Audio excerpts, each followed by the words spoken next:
তোমরা এখানে ফুটবল খেলছিলা, তো এখন তো মাঠ গোটা ডুবে গেছে, এখন তোমরা কি ভাবছো? তো আমরা এখন ভাবছি যে কেমন করে মাঠটা ফিরিয়ে আনা যায়, কিন্তু বর্ষাকালে যেন ফিরিয়ে আনতে পারছি না। পানি তো আমরা হরাতে পারবো না। গ্রীষ্মকাল যদি আসে তাহলে পেতে পারি, কিন্তু গ্রীষ্মকালে এলে আমাদের সমস্যা হতে পারে খেলার সময়। কেন গ্রীষ্মকালের সময় অনেক রোদ পড়ে, এই রোদের খেলার সমস্যা হতে পারে কি। আর বর্ষাকালের সময় পানি, তো আমরা কোন সময় খেলবো? আচ্ছা ঠিক আছে, এতগুলা হচ্ছে পানি কিভাবে জমলো এখানে তুমি বলো তো? এতগুলো পানি মানে বৃষ্টি হয়ে জমা জমা হয়ে এত পানি জমে গেছে। আর ওই সাইডে পুকুর জলাশয় আছে, ওই পুকুরের পানি আর এখানকার মানে দুইটা সংরক্ষণ একবারে হয়ে আরো পানি বেড়ে গেছে। তো এখন তো খেলাধুলা হচ্ছে না, তো তাহলে কি হবে এখন, তোমরা কি করবা? আমরা ওয়েট করছি, ধৈর্য ধরছি আল্লাহ তাআলা। আচ্ছা, এই ওয়েটের দিন কতদিন পর শেষ হবে? এতগুলা পানি এখানে, এটা 1 মাস 2 মাস লাগবে যদি কোনো রোদ পড়ে। তোমরা কি ভাবছো যে এখানে হচ্ছে মাছ টাছ ছাড়বা ফুটবল খেলা বাদে? না, মাছটা ছাড়বে, বড়রা ছাড়বে, আমরা ধরবো। ও, তো কবে বড়রা মাছ ছাড়বে? ছেড়ে দিয়েছে তো মাছ ছাড়বে। কি কি মাছ আছে এখানে? তেলাপিয়া মাছ। আর কালকেই তো হচ্ছে এত হচ্ছে বৃষ্টির কারণে এখানে হচ্ছে এতগুলা পুকুরের মতো পানি হয়েছে, তাহলে হচ্ছে এত তাড়াতাড়ি মাছ ছেড়ে দিল? আগে থেকে মাছ ছাড়া ছিল, পুকুরের পানি আর এখানকার পানি একসাথে হয়ে যাওয়ার কারণে মাছ চলে এসেছে। তুমি কি বলছো, মানে এখানে এতগুলা হচ্ছে পানি কে মাছ ছাড়লো?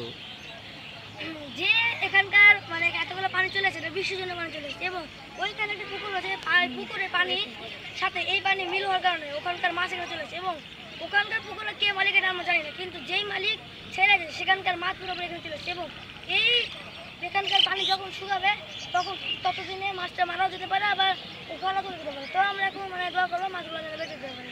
আর এই তুমি কিছু বলবা? তো হচ্ছে মানে এখানে কি হচ্ছে কেউ যদি হাটে ওপারে যায় সে কি ডুবে যাবে, যেতে পারবে? না, এখানে মোট এত দূর পানির মধ্যে গাইস গাইস আপনারা দেখছেন যে একটা বিশাল সমুদ্র এখানে সৃষ্টি হয়েছে। এই সমুদ্রে মানে দেখছেন তো কত হচ্ছে ছেলে পেলে মানে সমুদ্র সৈকতে বেড়াতে আসছে। তার ভিতরে হলো হচ্ছে এই যে সাইফ আর এই যে মাহমুদ, এরা হচ্ছে মানে বলছে যে এখানে একটা ফুটবল মাঠ ছিল, কিন্তু সেই মাঠটা এই 2-3 দিনের বৃষ্টিতে গোটা হচ্ছে মানে ভর্তি হয়ে গেছে। ভর্তি হয়ে যাওয়ার পর গাইস এখানে বলে হচ্ছে এই মাহমুদ, সাইফ, তারপরে এই যে আবদুল্লাহ, তারপরে আরও অনেকদের কথা হলো যে গ্রামবাসীদের কথা হলো যে এখানে হলো বলে রাতে মাছ ছেড়েছে। আচ্ছা বলো তো কি কি মাছ ছেড়েছে এখানে? তেলাপিয়া মাছ আছে, কই মাছ আছে, এরকম অনেকগুলো মাছ আছে, কিন্তু বলা যায় না কতগুলো মাছ আছে। আচ্ছা তুমি বলছিলা যে এখানে একটা বোয়াল দেখা গেছিল কালকে। না, তো বোয়াল দেখা যায় না, বউ লাভ পেয়েছে, সবাই বোয়াল করে চলে আসছে। ও আচ্ছা, আর তুমি বলে হচ্ছে ডলফিন ভাইসে যেতে দেখেছো এখান দিয়ে? না, এটা পুরোপুরি মিথ্যা কথা। ওটা হয়তো কোনো মাছ হতে পারে, কিন্তু যে কখনো ডলফিন এখানে আসতে পারে, কারণ ডলফিন সবসময় সমুদ্রে বাস করে, এরকম পানিতে আসতে পারে না। তুই এটা তো একটা বিশাল সমুদ্র একটা সৃষ্টি হয়েছে গাইস, দেখেন আপনারা কি অবস্থা, একটা বিশাল বড় দেখেন একবারে গোটা এলাকাটা একবারে সমুদ্রে প্লাবিত হয়ে গেছে।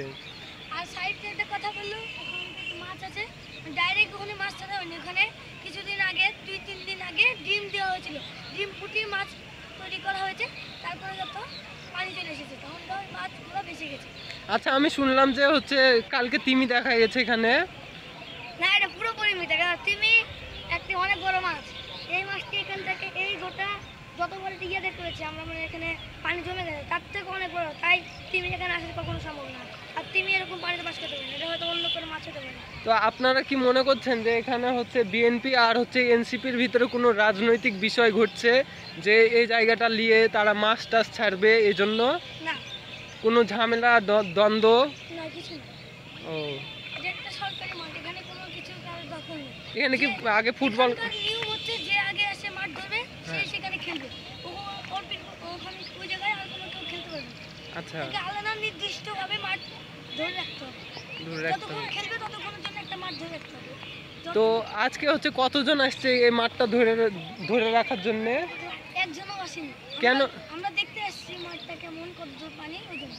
তো আপনি হচ্ছে মাঠ দেখে কি মানে বুঝতে পারছেন এখানকার অবস্থা কেমন? এখানকার অবস্থা খুব ভয়াবহ, অনেক বড় একটা আমাদের সাথে দুর্ঘটনা হয়েছে। যারা খেলতে পছন্দ করে না তাদের খুব মজা লাগছে, আমাদের অনেক কষ্ট। আচ্ছা এই ইয়াতে হচ্ছে কি হেলা যাবে, মানে সাঁতার কাটা শেখা যাবে? ওটা এখানে খেলা যায়। তো বিশাল একটা সমুদ্র সৈকতের মতো একটা হচ্ছে জায়গায় পরিণত হয়েছে, এই জায়গায় সাঁতার কাটা যাবে না, আবার হচ্ছে আপনি একবার বলছিলেন যে ডলফিন আছে, আপনি একবার বলছেন তিমি আছে, আবার একবার বলছেন যে হচ্ছে এখানে তেলাপিয়া মাছ আছে। আচ্ছা আসলে বিষয়টা আপনারা আমাকে পরিষ্কারভাবে বলেন তো, মানে এখানে ঘটনাটা কি আসলে? আপনাকে যে সব এসব কথা বলেছি তারা সব ভুয়া কথা বলেছে। এখানে শুধু মাছ আছে, তেলাপিয়া মাছ আর কই মাছ আর পুঁটি মাছ। এই তিন জাতের মাছ আছে এখানে, এছাড়া কোনো মাছ নাই। আচ্ছা দূরে কিছু মানুষকে দেখা যাচ্ছে, ওরা কি ডুবে যাচ্ছে, আপনার কাছে সাহায্য চাইছে নাকি? না, ওরা মানে মাছ খুঁজতে এসেছে, মাছটা খুঁজতে নাকি জন্য। আর কালকে ওই যেখানে আমরা এদিকে মানে একটু ফাঁকা ছিল, ওইটুকু আমরা মানে সেই ফুটবলে খেলছিলাম এক কোনায়, বৃষ্টিতে ভিজে, কারণ গোটা শরীরে কাদা লেগে গিয়েছিল। তাই ওই পুকুরটাতে আমরা গোসল করছিলাম। সন্ধ্যা লাফালাফির কারণে পানি ঘোলা হয়ে গেছিল, ওই কারণে একটা মাছ লাফ মেরেছিল, ওটাই বলে বোয়াল মাছ। এই যে ভাই নতুন, এই আপনি আপনি দাঁড়ান, এই শুনেন, ওটা কি ছিল, ওই মানে হাঙ্গর দেখেছিল মনে হয় নাকি, হাঙ্গর দেখে ভয় পালালো। এই যে এই ভাই শুনেন,